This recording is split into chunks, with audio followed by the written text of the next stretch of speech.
Asia cup 2025 में काफी मजे की सूरत बन गई है। इंडिया पाकिस्तान के बगैर एशिया कप करवाना चाहता है, जबकि बांग्लादेश कहता है कि अगर पाकिस्तान की शिरकत को रोका गया तो बांग्लादेश भी एशिया कप में पार्टिसिपेट नहीं करेगा। जबकि इंडिया चाहता है कि वो पाकिस्तान बांग्लादेश दोनों के बगैर एशिया कप को कंडक्ट करवा ले और बाकी जो एशियन टीम्स हैं उसको इसमें ऐड कर ले। लेकिन जहां पे एक और चीज मजे के सामने आती है वो ये है कि इस वक्त एशियन क्रिकेट काउंसिल के चेयरमैन पाकिस्तान क्रिकेट बोर्ड के चेयरमैन मोहसिन नकवी है, यानी कि उनके साइन से उनके एग्रीमेंट के बाद ही ये सारी चीजें फाइनलाइज होंगी। यही वजह है कि अब एशिया कप 2025 होते नजर नहीं आता। ऐसा लग रहा है कि 2025 का एशिया कप पोस्टपोन कर दिया जाएगा, मुलतवी हो जाएगा। यूं इंडिया 34 साल के बाद एशिया क्रिकेट कप को होस्ट करने की तैयारी करने वाला था, वो नहीं कर पाएगा।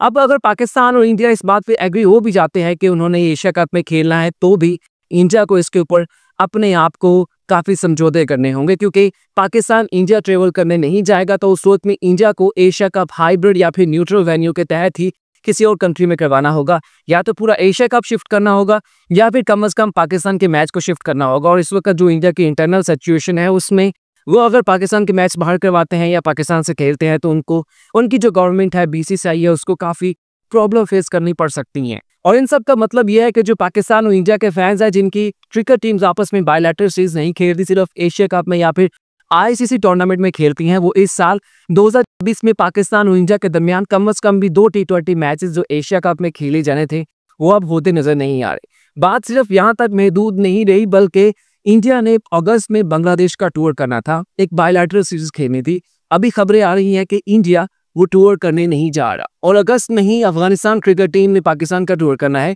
पाकिस्तान में बायलैटरल सीरीज खेलनी है। और खबरें सामने आ रही है कि अब अफगान क्रिकेट टीम को भी इंडियन क्रिकेट बोर्ड रोक सकता है इस बायलैटरल सीरीज से, बल्कि इंडिया जो बांग्लादेश का टूर करना था उसकी विंडो में अफगानिस्तान से एक सीरीज करेगा और पाकिस्तान और बांग्लादेश को आपस में छोड़ देगा, जिसकी वजह से शायद अगस्त में अब बांग्लादेश इंडिया से खेलने के बजाय पाकिस्तान अफगानिस्तान से खेलने के बजाय पाकिस्तान और बांग्लादेश आपस में ही पाकिस्तान या फिर बांग्लादेश में एक बायलैटरल सीरीज को होस्ट कर रहे हों। अब यहाँ पे एक और सवाल भी आता है कि सुनील गावस्कर को क्या हो गया।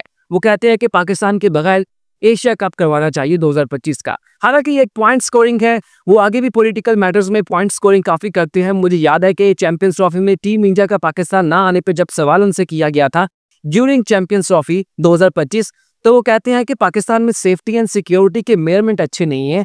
आपने देखा है कि यहाँ क्राउड के जो लोग हैं, जो क्रिकेट शायकीन हैं, वो ग्राउंड में घुस जाते हैं। तो अगर टीम इंडिया के मैच में ऐसा हो गया तो फिर कौन जिम्मेदार होगा। यानी कि उनके ख्याल में ये एक सिक्योरिटी फेलियर है कि कोई शख्स क्रिकेट मैच के दौरान ग्राउंड में घुस जाता है स्पेक्टेटर्स में से। हालांकि वो यहाँ पे भूल जाते हैं कि 2023 क्रिकेट वर्ल्ड कप का फाइनल, जो कि दुनिया क्रिकेट के सबसे बड़े क्रिकेट ग्राउंड अहमदाबाद में खेला गया था, वहां पे भी विराट कोहली का एक फैन वहां पे घुस जाता है। मतलब कि पूरी दुनिया में क्राउड का, स्पेक्टेटर्स का घुसना, ग्राउंड में घुसना एक नॉर्मल बात होती है, उसको आप सेफ्टी एंड सिक्योरिटी से मेयर करते हैं। लेकिन खैर सुनील गावस्कर का क्या कह सकते हैं, वो आगे भी पॉइंट स्कोरिंग में कोई मौका जाने नहीं देते, इस बार भी वो ये मौका जाने नहीं देंगे। अब यहाँ पे जो सबसे जरूरी सवाल है वो ये है कि T20 वर्ल्ड कप 2026 को भी कुछ 7-8 महीने रह गए। अब अगर एशिया कप में टीम इंडिया पाकिस्तान से नहीं खेलना चाहती, पाकिस्तान को पार्टिसिपेट नहीं करना चाहती, तो फिर T20 वर्ल्ड कप में क्या होगा। अभी तक की डिटेल्स तो यही कहती है कि टीम इंडिया कहती है कि हमने पाकिस्तान के ग्रुप में ऐड नहीं होना, लेकिन वो ऐड हो जाएंगे। लेकिन 2026 का T20 वर्ल्ड कप जो है वो इंडिया और श्रीलंका ने जॉइंटली होस्ट करना है। पाकिस्तान के मैच पहले की तरह सबको पता है कि वो श्रीलंका में खेले जाएंगे, इंडियन टीम को भी वहां खेलने आएगा, तो उसमें ज़्यादा इफेक्ट नहीं होगा।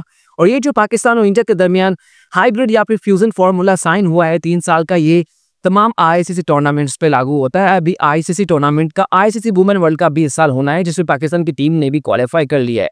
अभी टीम इंडिया ने उनके मैच का भी डिसाइड करना है, क्योंकि वो राउंड रिबन के अकॉर्डिंग है कि 8 टीम है और 8 ने आपस में एक मैच खेलना है। तो पाकिस्तान ने इंडिया ट्रेवल नहीं करना, मोस्ट प्रोबेबली दुबई में पाकिस्तान वुमेन टीम्स ने वो जो ओडीआई मैचेस है उसको खेलना है। अभी उसके ऊपर भी काफी चर्चा होने वाली है। तो मेरे ख्याल में तो एशिया कप 2025 के अब होने के ज्यादा चांसेस नहीं है, क्योंकि पाकिस्तान नहीं होगा, बांग्लादेश नहीं होगा, बाकी एशियन टीम्स के साथ इंडियन क्रिकेट बोर्ड शायद इसको ना करवाए, जिसका मतलब है कि ये 1993 की तरह एक बार फिर कैंसिल होने वाला है एशिया का। इसका नुकसान डायरेक्टली इंडिया को ज्यादा होगा, क्योंकि इंडिया पूरी दुनिया में क्लेम करता है कि वो क्रिकेट की सबसे बड़ी इकॉनमी है, क्रिकेट उसके बगैर चल नहीं सकती। अपनी अवाम को इन्होंने समझाया हुआ है कि भाई हम इतना पैसा लेते हैं, हमारे बगैर कोई आईसीसी फैसला नहीं हो सकता। हालांकि पूरी दुनिया ने देखा कि चैंपियंस ट्रॉफी के ऊपर पाकिस्तान ने इंडिया को मजबूर किया कि वो फ्यूजन जो हाइब्रिड फार्मूला है अगले 3 साल का उसके ऊपर साइन करे और पाकिस्तान के साथ बिल्कुल इक्वल बेसिस के ऊपर खेले।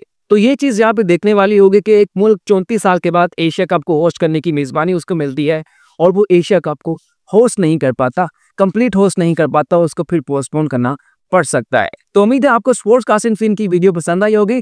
हम अपनी अगली वीडियो में पाकिस्तान सुपर लीग की जो 2 नई टीम्स की अपडेट है उसके हवाले से बात करने वाले हैं। तो अगर अच्छा लगे तो लाइक और सब्सक्राइब कर दीजिएगा। शुक्रिया।